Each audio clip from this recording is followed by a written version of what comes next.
present. Okay, so all these things will have its own relevance in sequencing and grading.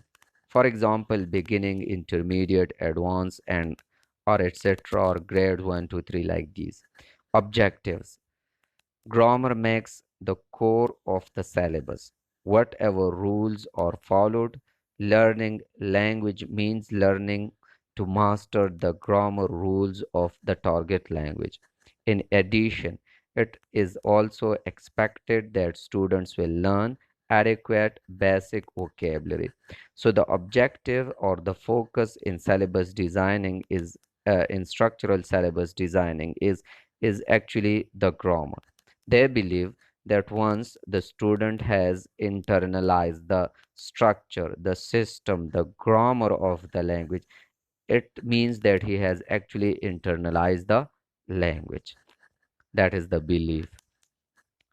The teacher in following the syllabus may use either the audio lingual method or the grammar translation method, or a combination of the two, or an eclectic approach, meaning different kinds of approaches and strategies are utilized by this teacher in order to teach structural syllabus.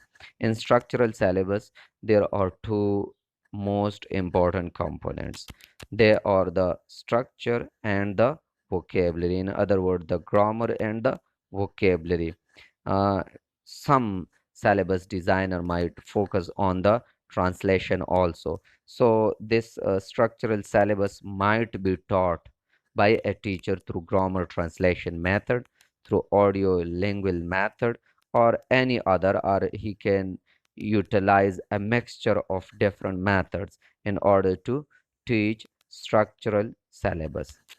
Whichever he uses, the content of the syllabus is determined by giving top priority to teaching the grammar or structure of the language.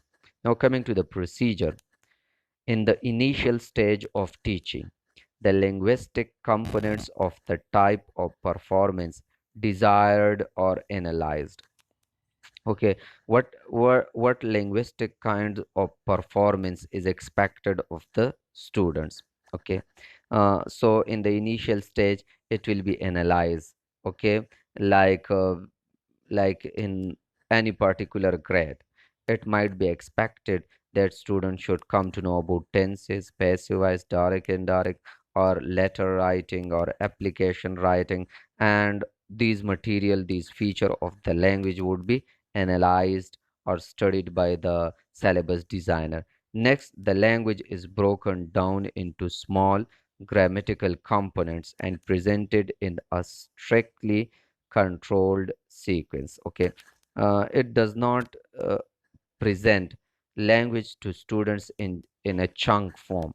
It does not pick up a piece of language and pay attention to various features of language, like phonological feature, like semantic features, and like discourse features, like syntactic features. No, it isn't like that. Okay, it believes that language is a very big entity.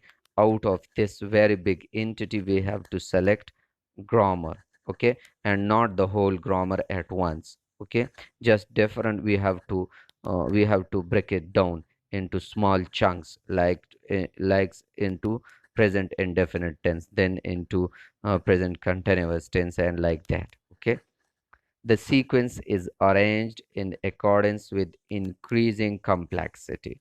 The less complex structure are introduced earlier, and more complex structures are introduced after that, from simple grammatical structure to more complex grammatical structures. The learners are exposed at one time to a limited sample of the target language. The teacher moves progressively through the syllabus until theoretically all the structures of the uh, target language have been taught. The learner's job is to re-synthesize the language, to recollect, to put together various chunks of language, various structures of language into one whole that has been taken apart separately and presented to him in small parts. The synthesis means putting together. The synthesis takes place only in the final stage of learning, the so-called advanced stage. What are actually the advantages of this structural syllabus? Many learning principles implicit in a structural approach are sound. The merits of the structural syllabus are as follows. The learner moves from simpler to more complex grammatical structures and may grasp the grammatical system more easily. So, psychologically, it is sound. All normal human beings believe that the simpler things should be taught first, and a little complex things should be taught after that. Okay, so that is a basic principle, and